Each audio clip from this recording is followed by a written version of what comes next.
Hey, Jonathan Cummings here from The Troubadour's Journey. What's new and exciting? I hope a lot is new and exciting with you. For me, always. Like I say, that's a part of another video. Today, we're going to pick up right where we left off last time, going into part 2 of the 1919 principle. I hope you're ready. Let's begin.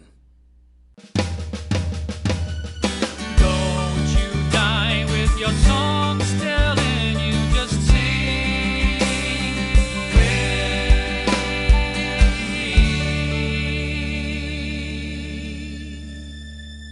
I'm Jonathan Cummings. Welcome to The Troubadour's Journey. The 1919 principle, part 2. That's where we are today. Let me just get started by kind of explaining where this whole thing began. I was driving down the road one day, and I was listening to an audio cassette tape. That just shows you how long ago this was. It was actually an audio cassette tape that I was listening to. And it was Stephen Covey, the author of the 7 Habits of Highly Effective People. And he said that he had done research on all of the personal development material. Wow, that's pretty mind-blowing. I don't know if it was, I think it was a part of his thesis or a part of his, I don't know, it was a part of his life's work, really. I mean, he's a very important man. If you've ever bought a Franklin Covey planner, well, Stephen Covey is the Covey and Franklin Covey.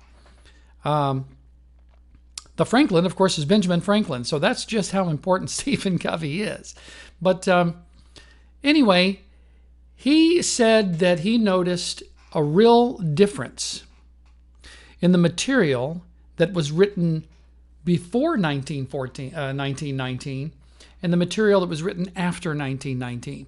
And he called the material that was written before it the character ethic. He said that material deals more with the character ethic, and the information that's written after that deals more with the personality ethic, right? The character ethic is really what's inside and your values and standards. And of course, the personality ethic is more about what other people see you as, who you are just on the outside, surface kind of stuff.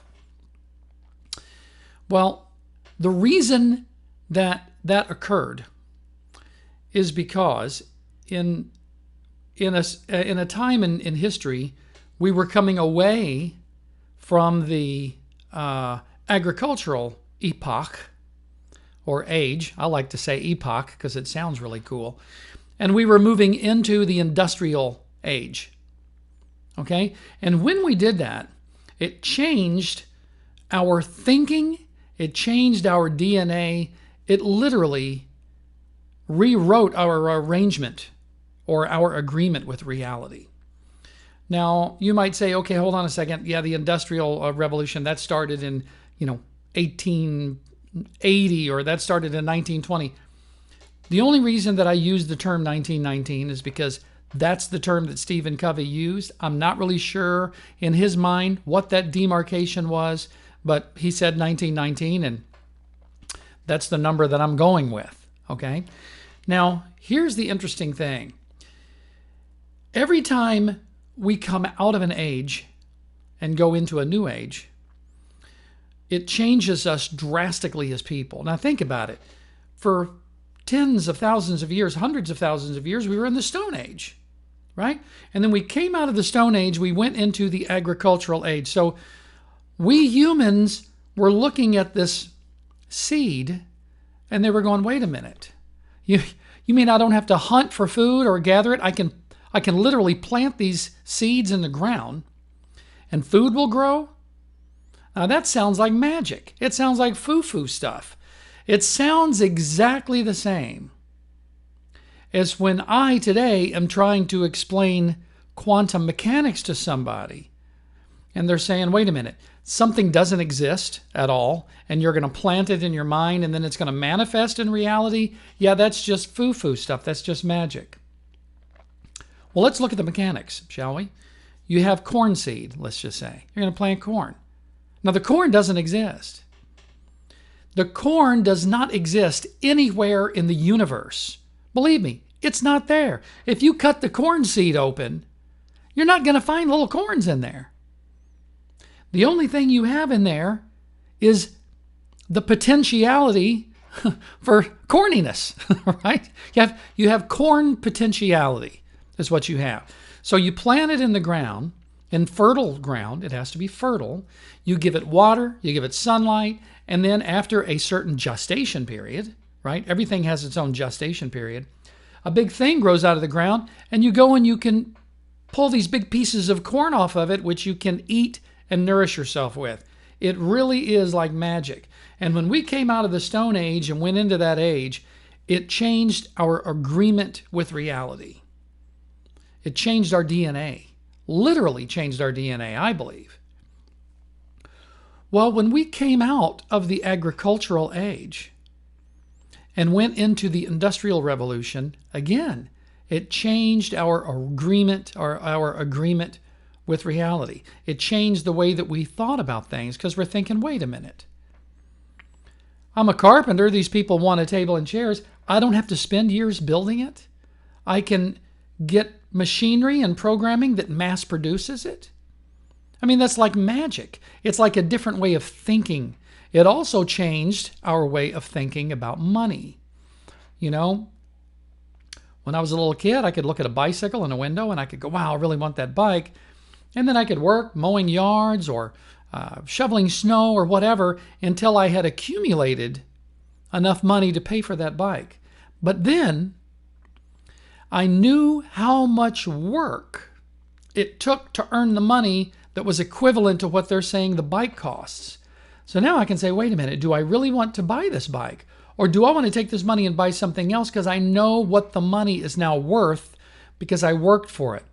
In today's world, you don't have to do that. You can buy the bike on credit and enjoy owning the bike while you're paying for it later.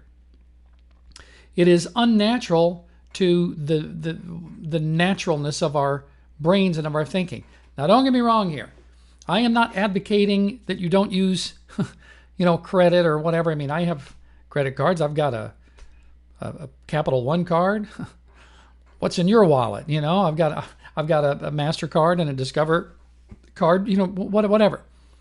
So I'm not saying that moving into the industrial age was bad. I'm just saying that it changed the way that we looked at things. And when you change the way you look at things, the things you look at change. And that actually happens in a literal standpoint. Let me back up for a second to when we were moving into this new age. There were a lot of people who were writing books on things like the law of attraction.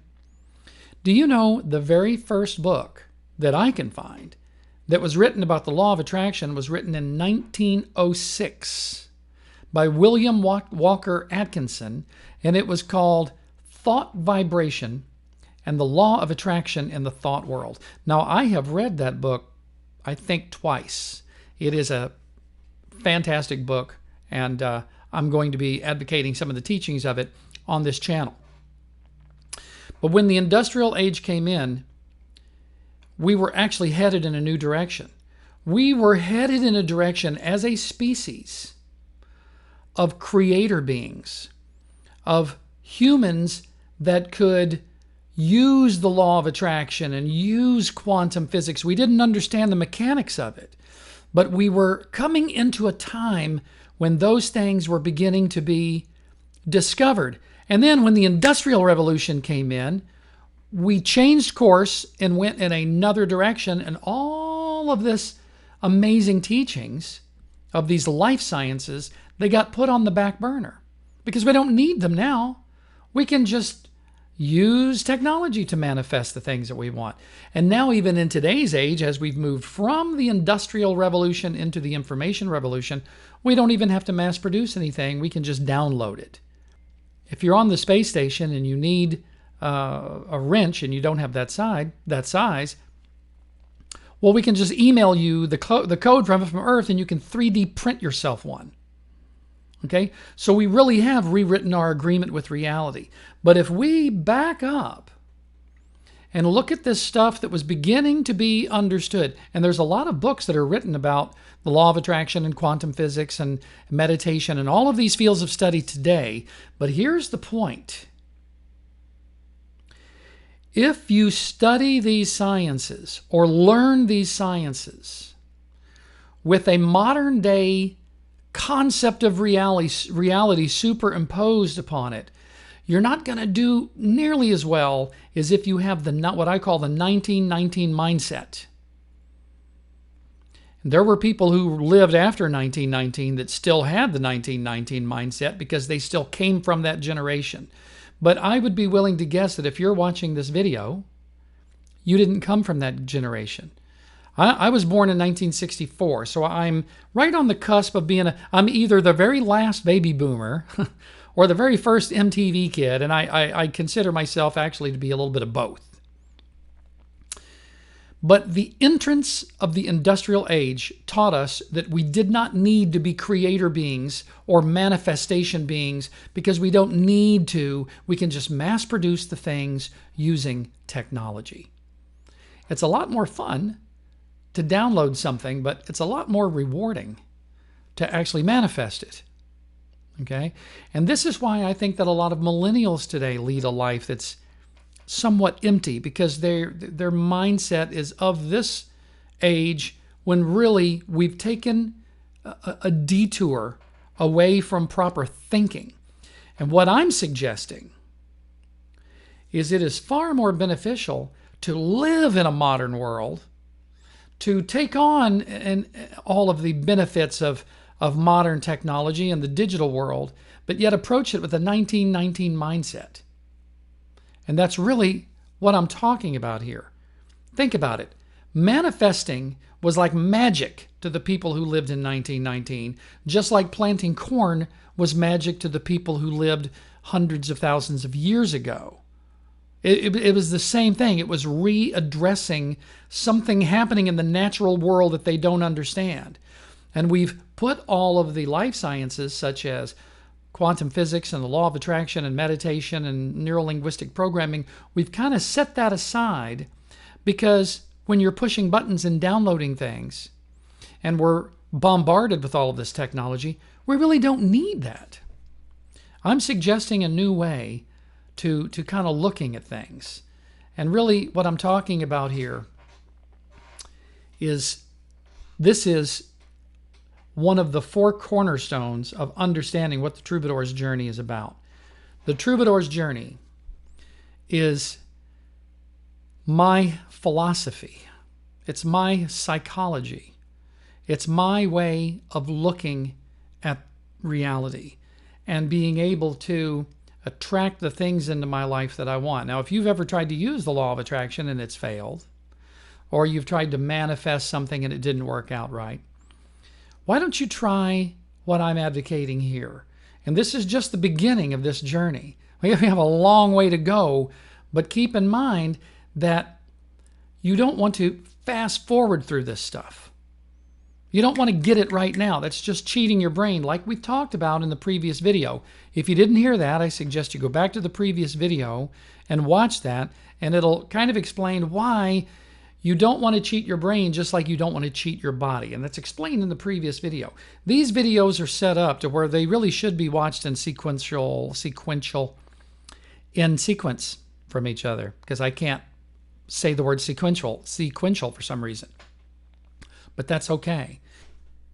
So what I really want to do is kind of stop right here and let this digest a little bit. I don't want to go any further, but if you like this video, if you got information from this video, or if you found it entertaining, please do me a favor and hit that little gray like button beneath this video and turn it blue. Now, if you did not like this video, please do me a favor and hit the like button below this video and turn it blue, because if you didn't like it, that's perfectly understandable. Not everybody is going to like this stuff. But by hitting the like button, you're helping the YouTube algorithm to find other people that might actually enjoy this video or might actually like it. I mean, it makes sense to me to think of it that way. That's the way I think of it when I like other people's videos. That's just the way that I think of it. I always view everything in the sense of the positive.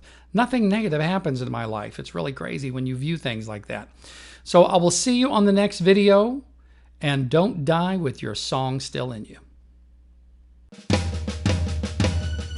Don't you die with your song